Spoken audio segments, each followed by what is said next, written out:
Hello everyone, good morning. कैसे हो आप सब? अभी मैं बेडरूम ठीक करने आ गई हूँ, नहा धोकर तैयार हो चुकी हूँ, चाय नाश्ता भी हो गया है।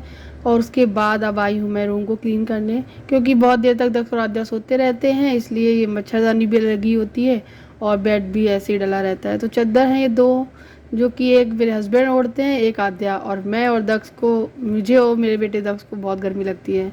हम दोनों एक जैसे और वो बाप बेटी एक जैसे ही हैं। और मच्छरदानी के बिना मेरे हस्बैंड का काम चलता नहीं है, इसलिए मच्छरदानी वो ज़रूर लगाते हैं। और बेडशीट है उसको मैं ठीक कर दूंगी, झाड़ दूंगी थोड़ा सा, और तकिया वगैरह सब कुछ सही करके लगा दूंगी। तो बस अगर रूम ना बेडशीट ठीक कर दो उतने में ही रूम ठीक लगने लगता है, क्योंकि बेड अगर आपका मैसी पड़ा हुआ है, फिर आप झाड़ू लगा लो, पोछा लगा लो या कुछ भी कर लो, रूम गंदा का गंदा ही दिखता है। बस थोड़ा सा बस मेहनत लगाओ, टाइडी करो, कुछ मिनट इसमें भी लगा दो तो घर एकदम सेट रहता है। तो घर तभी सेट दिखता है जब आप 5-10 मिनट घर को दोगे तो, वरना तो घर कभी ठीक नहीं रह सकता। बच्चे हैं घर में तो बिल्कुल ही ठीक नहीं रहता। अभी आप करके गए हो, 10-15 मिनट बाद फिर बच्चे कूद कांद के ख़राब कर देंगे। और उसके बाद ये है राशन, जो कि कल आ गया था। ये दंत कांति, हम लोग यही वाला टूथपेस्ट है वो इस्तेमाल करते हैं। एक गरी का गोला भी आया है, और ये है अरहर की दाल, जो हम लोग खुली वाली ही लेते हैं, क्योंकि पैकेट वाली अच्छी नहीं लगती है, बनती नहीं अच्छी। वो मूंगफली के दाने, जो कि हमेशा ज़रूरत पड़ते हैं। ये मटर मैंने वाइट वाली मंगा ली है, क्योंकि कभी चाट वगैरह बनाया करती हूँ ना। ये इनो मंगा लिया है, कभी इडली वगैरह बनाना होता है तो उसमें मैं थोड़ा थोड़ा डालती हूँ। बाकी का ये है आमचूर पाउडर पिसा हुआ, जो कि मेरे पास रखा हुआ था, ये ले आए फालतू में। मैंने बोला था कि नहीं लाना है, इनको लगा कि लाना है। और ये बूंदी का पैकेट, ये रायता वगैरह बनाने के लिए। और ये सौंफ, और यहाँ पे ये है मूंग की दाल जो ख़त्म हो गई थी। और सौंफ मैंने मंगाई है 2 पैकेट, क्योंकि मुझे बनाना है अचार का मसाला। और ये है अजवाइन, जो कि ख़त्म हो चुकी है। ये तो ज़रूरत पड़ती रहती है सब्जी से लेकर हर किसी में, पराठा पूड़ी में भी। अजवाइन के साथ साथ हमने राई भी मंगवा ली थी, और चिरौंजी भी मंगाई है, क्योंकि खीर वगैरह बनाओ बिना चिरौंजी तो मज़ा ही नहीं आता है। ये काली वाली उड़द की दाल, जो मैं अक्सर बीच बीच में बनाया करती हूँ, दालें सारी आती है। ये बिल लंबा चौड़ा बन गया। एंड ये आलू लौकी, इसमें 2 शिमला मिर्च, और ये है इसको जावित्री बोलते आई थिंक्स, हाँ शायद मैं सही कह रही हूँ, वो है। और उसके बाद याद कर रही थी इसको क्या बोलते हैं। और ये कुछ 2-3 जायफल भी ले आए। मैं बोली ये क्यों लाए, बोले खड़े मसाले, खड़े गरम मसाले में ही मिलते हैं, तो ये भी है।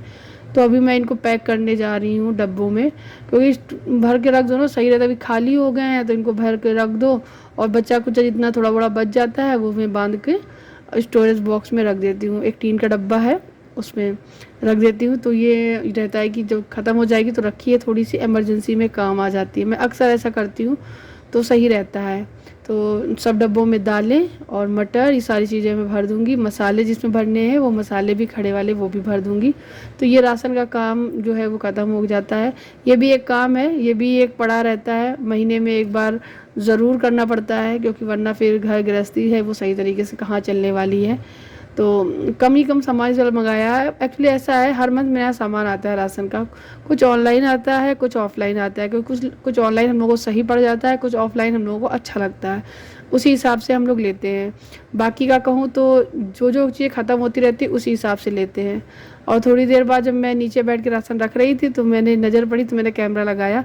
ये देखो हॉल में बैठे अखबार उल्टा पड़ रहा है, मतलब कुछ नहीं कर रहा है, सिर्फ नखरे हैं, मुझसे छुप रहा है। उसको एकदम से लग गया मम्मी कैमरे में शूट कर रही है, तो वो छुपने की कोशिश कर रहा है। ऐसे ही करता है ये। खैर मेरे राशन का काम हो गया है ख़त्म, जो कि एक हेडेक रहती है हर मंथ, हर महीने की ये समस्या है, जो कि होती है पूरी। कभी कभी जब मैं नहीं लिख के रखती हूँ या नहीं इनको बताती हूँ तो ये बहुत गुस्सा भी कर लेते हैं, लेकिन फाइनली लिख दिया मैंने और ये ले भी आए। तो यहाँ पे मैं लौकी कद्दूकस कर रही हूँ, क्योंकि मैं बनाने जा रही हूँ लौकी के कोफ्ते। लौकी कल रात को ही आ गई थी, तो मैं ये लौकी के कोफ्ते हैं वो बना के तैयार कर दे रही हूँ। नहीं तो फिर बहुत जल्दी ख़त्म हो जाती है, मतलब ख़राब हो जाती है, सॉरी ख़त्म कह रही हूँ। और उसके बाद ये है प्याज। प्याज में थोड़ा सा मैं दालचीनी और थोड़ी सी जावित्री, थोड़ा सा इसमें मैं लौंग और काली मिर्च भी और डालूँगी। उसके बाद इसका पेस्ट है वो बना लूँगी, तो ये मसाला हमारा तैयार हो जाएगा।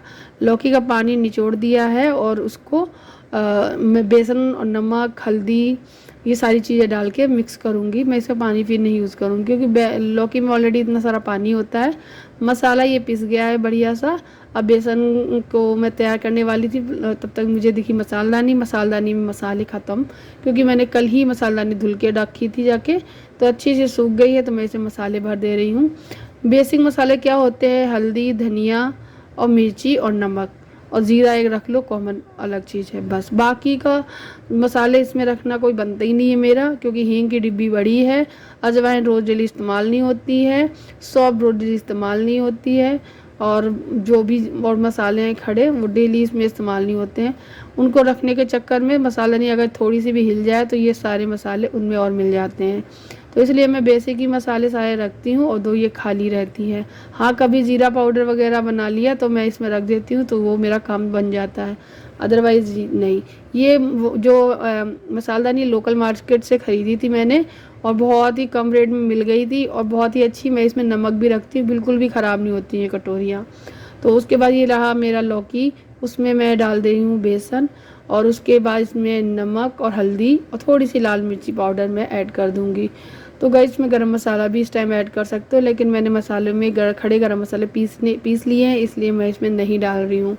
और गाइस इतनी सारी पकौड़ी मैं बनाऊँगी, आधी से ज़्यादा तो पकौड़ी खप जाती हैं, कुछ मैं भी खा लेती हूँ, कुछ बच्चे खा लेते हैं, तो ख़त्म हो जाती हैं। बाकी की बची हुई मैं सब्ज़ी में डाल देती हूँ, क्योंकि हम लोग सब्ज़ी में पकौड़ियाँ हैं 4-5 4 ही पकौड़ी से मेरा तो पेट भर जाता है, और मेरे हस्बैंड को 2 ही 3 पसंद है पकौड़ियाँ, ज़्यादा नहीं, और बच्चे एक एक पकौड़ी ग्रेवी लेकर ही खा लेते हैं। तो भाई इतना हो जाता है, तो मैं उतनी ही बनाती हूँ जितना खाया जा सके। तो बस यहाँ पे मैं पहले फ्राई कर लूँगी। मैं पकौड़ियों जैसी बना रही हूँ। कोफ्ते जो होते हैं गोल गोल बनाए जाते हैं टाइट टाइट से, मैं वो वाले एक बार बनाई भी हूँ, एक बार नहीं कई बार बनाई हूँ, लेकिन वो अच्छे तो लगते हैं, लेकिन कहीं ना कहीं मुझे ऐसा लगता है टाइट से रह जाते हों, या फिर वो टेस्ट अजीब सा लगता है, लौकी अंदर से ना पकी हो ऐसा कुछ। इस तरीके से करने से ना लौकी प्रॉपर पक जाती है और अच्छे बन के तैयार होते हैं। लेकिन फिर भी मैं आपसे कहती हूँ कि मैं वो वाले एक बार फिर से आप लोगों को बनाकर एक दिन दिखाऊंगी कि गोल वाले मैं कैसे बनाती हूँ।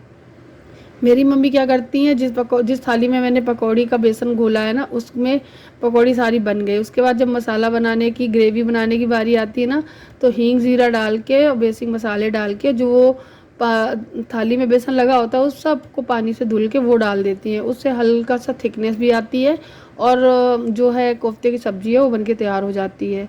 यहाँ जो गरम मसाला और प्याज वगैरह पीस के रखा था वो डाल दिया है, बेसिक मसाले डाल के भून लूँगी। और मेरी मम्मी तो वो घोल के भी डाल देती है, इसलिए मैं तो नहीं डालती हूँ, क्योंकि वो गाढ़ा कर देता है और मेरे हस्बैंड को गाढ़ा नहीं अच्छा लगता है। एकदम पतली पतली ग्रेवी हो और उसमें पकौड़ियाँ डली हो, पकौड़ी जो ऐसी हो वो दबाते ही एकदम फूट जाए, मतलब उसका जब वो फूटती है ना खुद से खुद वो गाढ़ी हो जाती हैं, तो ऑटोमेटिक ही वो बहुत ही अच्छी ग्रेवी बन के तैयार हो जाती है, इसलिए मैं नहीं डालती हूँ। और हम ही 2-3-4 लोग उसमें कितना खाएंगे, इसी वजह से मैं ज़्यादा गाढ़ी वगैरह नहीं करती हूँ और ज़्यादा टिटरम भी नहीं करती हूँ, बहुत जल्दी सिंपल सी बना लेती हूँ। ये देखिए ग्रेवी पक गई थी, खोल गई थी, तो मैंने पकौड़ियाँ डाल दी, वो भी बन के तैयार हो गई हैं। हरा धनिया डाल के गार्निश कर देंगे। हरा धनिया बहुत कम था, गर्मी में वैसे भी हरा धनिया नहीं मिल रहा है, अदरक नहीं मिल रही है, टमाटर गायब हो गए हैं, मतलब ये सारी सब्जियां ना मार्केट में कम सी हो गई हैं। बस यहाँ पे ये रोटियां हैं उनको मैंने बना लिया है, उनको घी लगा के एग रोल में रख दूँगी। मैं घी लगा के इसलिए रखती हूँ तो गरम गरम में घी लग जाता है अच्छे से। उसके बाद फिर अभी गर्मी है तो ऐसे तो है नहीं कि चिपक जाएंगी, इसलिए कोई दिक्कत नहीं रहती है मुझे। तो यहाँ पे आधा और 10 को मैं खाना पहले खिलाऊंगी जाकर, और यहाँ पे जो बाकी की हैं सारी रख दूंगी उठाकर, क्योंकि जब हस्बैंड आएंगे तब साथ में हम लोग खाना खाएंगे। बच्चों को खाना खिला दिया था मैंने, उसके बाद मैं आ गई हूँ कपड़े धुलने। वॉशिंग मशीन में सारे कपड़े धुले थे, लेकिन मैं निचोड़ती हूँ बाथरूम में आकर, क्योंकि मुझे लगता है कपड़ों में साबुन कहीं ना कहीं थोड़ा बहुत रह जाता है, तो फिर वो सही नहीं रहता, स्मेल सी आती रहती है या फिर उसमें झाग सा रहता है, तो मैं हाथ से इसको निचोड़ना प्रेफर करती हूँ। तो यहाँ पे मैं सारे कपड़े जो है वो हाथ से निचोड़ लूँगी और निचोड़ के इनको बाहर फैला दूँगी, तो ये भी एक काम ख़त्म। और हफ्ते में कम से कम 3 से 4 बार मैं 3 बार तो मैं धुलती हूँ कपड़े, क्योंकि कपड़े बहुत ज़्यादा हो जाते हैं। बच्चे मेरे के दिन में 2 बार कभी कभी कर लेते हैं, और कभी कभी 3 बार भी हो जाता है, क्योंकि आद्या बहुत ज़्यादा कपड़े बदलती है। लेकिन मेरा काम क्या है, इनको टाइम पे धुल लेना, नहीं तो फिर बहुत ज़्यादा हो जाता है। अब देखो इतने स्टॉक में मैं कपड़े धुल रही हूँ, जब तक दोबारा कपड़े धुलने की बारी आएगी इनको प्रेस करने की बारी भी आ चुकी होगी। तो मैं इनको बीच में जिस दिन कपड़े नहीं धुलने होते हैं उस दिन मैं प्रेस करके लगा देती हूँ। अपने घर के सारे काम को इस तरीके से मैं मैनेज करती हूँ। और मैं सारा काम मैं आप लोगों को तो नहीं दिखा पाती हूँ पूरा दिन का, क्योंकि सारा दिन का दिखाऊंगी तो वीडियो बहुत लंबा हो जाएगा। तो मैं थोड़ा मोड़ा दिखाती रहती हूँ और आपको देख कर कैसा लगता है मुझे ज़रूर बताइएगा। एंड गाइज ये देखिए आइसक्रीम, कल मैंने मोल्ड दिखाए थे ना, उसकी आइसक्रीम देखो इस तरीके की बन के आई है। वाटरमेलन जैसी दिख रही है ना बिल्कुल। इसमें रूह अफ़ज़ा था, रूह अफ़ज़ा की बनाई थी, आप वाटरमेलन की भी बना सकते हो। बच्चों को बहुत मज़ा आया, मुझे भी खा के अच्छा लगा। जो काला खट्टा नहीं होते हैं, क्या बोलते हैं उसको, बर्फ़ के गोले, बिल्कुल वैसा ही स्वाद था। इसमें कई और फ्लेवर आते हैं रूह अफ़ज़ा वाले, वो डाल लो इसमें, फिर आपको एकदम बर्फ़ का चुस्की बन के तैयार हो जाता है घर में ही। सो गाइस भाई इतना सा ये वीडियो है आज का। आई होप आपको मेरा वीडियो अच्छा लगा हो तो लाइक करना, शेयर करना, चैनल पे नया हो सब्सक्राइब जरूर करना। Thank you for watching, bye bye.